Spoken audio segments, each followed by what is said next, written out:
Have you been thinking about moving to Asheville but don't necessarily want to live in Asheville? Either it's not affordable or you want a little bit more land? Well, that's what we're looking at today. Everything that's not Asheville in Asheville Metro Explained.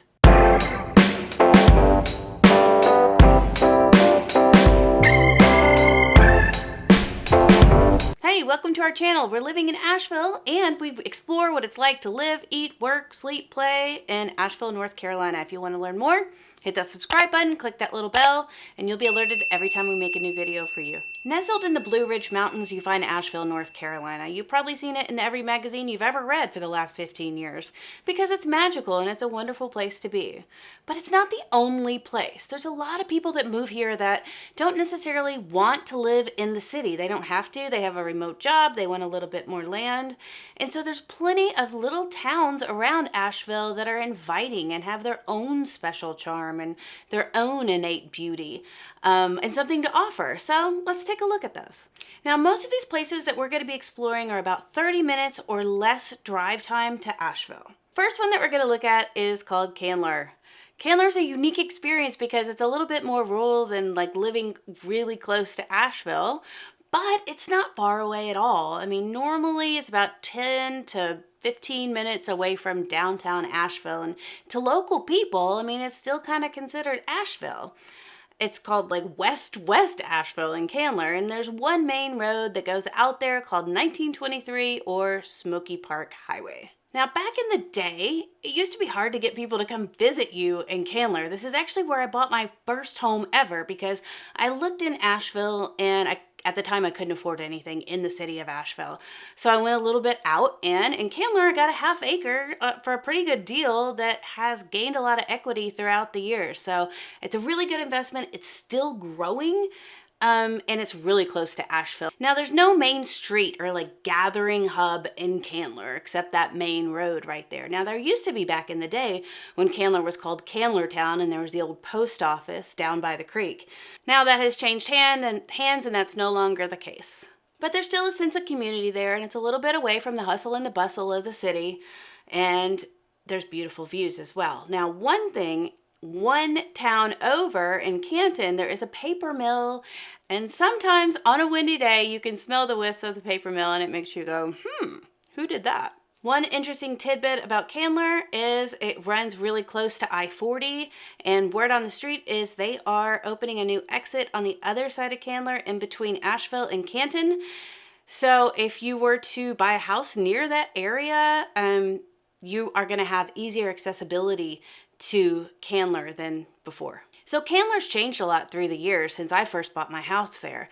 I mean, back in the day, there was just not so much out there, but now Ingalls has built a big grocery store, which is massive, with a pharmacy, which caters to Inca and Candler, the Twin Cities. There's stores popping up everywhere along Smoky Park Highway, but there's still like that charm of the olden days, like with the Miami Grill, which is like a really authentic diner where everybody knows your name and you're just welcome with the coffee cups and endless refills, and it just feels like home. So with the popularity of Asheville, Candler's expanding and becoming part of Asheville. Now we're heading from the west all the way to the east side of Asheville and exploring Swannanoa. Now, the Swannanoa Valley is absolutely gorgeous.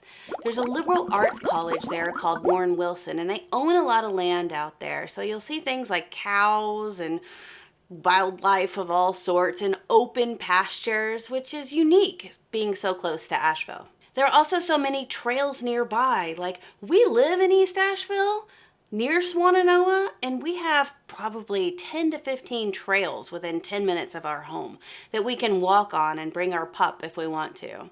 There's also a lot of rivers, and one of the biggest one being the Swannanoa River, where you can fish in and actually go down on a stand-up paddleboard or inflatable kayak or real kayak if you want. We can go down there and swim in the summertime. It's kind of a best kept secret of Asheville because it's 12 minutes from downtown, but in the same sense, it's a world away. Plus, the Blue Ridge Parkway is right there. So in 4 minutes and coming from Swannanoa, you can be on the Blue Ridge Parkway, exploring all the sights to be seen, or take it to other parts of Asheville, which is a luxury because that means you can avoid a lot of traffic and have a peaceful experience on your ride. Now, Swannanoa is another one of those places that doesn't necessarily have a main hub, but it does have a main thoroughway that goes through it and has lots of shops and nail places and grocery stores and a really good vet or two out there, and places to hang out and great restaurants as well. And the fun thing that happens out there is the Lake Eden Arts Festival, which is kind of in between Blackmountain and Swannanoa. If you want to learn more about Lake Eden Arts Festival, you can click down there to see our events video. So Swannanoa has a really relaxed environment and lots of nature nearby. There's also a little park called Owen Park, which is another little secret. It's just a beautiful place to be, and it's still about 12 minutes from downtown. Now, if we go a little farther east, you will find Blackmountain. And Blackmountain is a destination all in itself. Although it's only 15-20 minutes east of Asheville, it has a beautiful main street where people are walking up and down, going to cafes and socializing with each other. There's little local art shops and galleries that you can be a part of. Our daughter went to dance class there for a little bit. But it's a great community feel where most of the people kind of know each other. There's new restaurants being introduced all the time, and now a brewery that's downtown as well, where you can hang out, enjoy some beer in the sunshine, and eat some food at a food truck. They also opened up a new Cuban restaurant there that is supposed to be fabulous, and it's on our list of places to go, called Cousins. So even if you live in Blackmountain, you still have easy access on I-40 to all the amenities in Asheville. But you're in a small town feeling idyllic atmosphere in Blackmountain. I went on a walk there the other day with my friend who's lived there for about 20 years, I'd say. And we couldn't go 10 feet without her talking to someone. Right outside of Blackmountain is a little sub part of it called Montreat, where there's Montreat College, but also where generations and generations of families have houses or cabins where they have vacationed in the summertime. It's a beautiful camp feel nestled in the woods. There's also a wonderful playground in Montreat for kids where I've gone to a lot of birthday parties at. It's really cool because there's lots of different segmented areas to play in, and there's a creek that runs through, which is hours of entertainment for the little ones. There's also a beautiful lake that you can walk around called Lake Susan. There's tons to do in the Blackmountain area and tons of people to know and hang out with and a wonderful community feel. But you still have access to Asheville and everything that's going on. So if you're worried about getting lost in the hustle and bustle of Asheville, Blackmountain might be a good opportunity for you. Next, we're heading north, up to Weaverville. Weaverville is one of the hottest places right outside of Asheville at this very moment. There's beautiful views. It's nestled on the Ream Creek Valley, so there are rivers that run through, and it's absolutely gorgeous. This is another place that has a really strong sense of community and a distinct main street called Main Street, and you want to be close to that if you can, if that's important for you. And on Main Street, there are all kinds of local shops. There's a few coffee shops that are really famous throughout the area where everybody meets and has conversations every morning. You see the same people there every single day.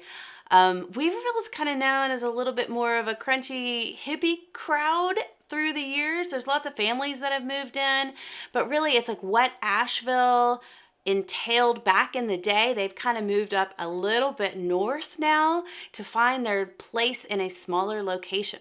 Weaverville is also the dog lovers' paradise. They even have a community of homes that is called Barclay Park or something like that, where everybody in the community has a dog. You'll see people walking around with dog hair all over their shirts, and everybody's got somebody on a leash, and they're all saying hi to each other, and there are dog park bars as well.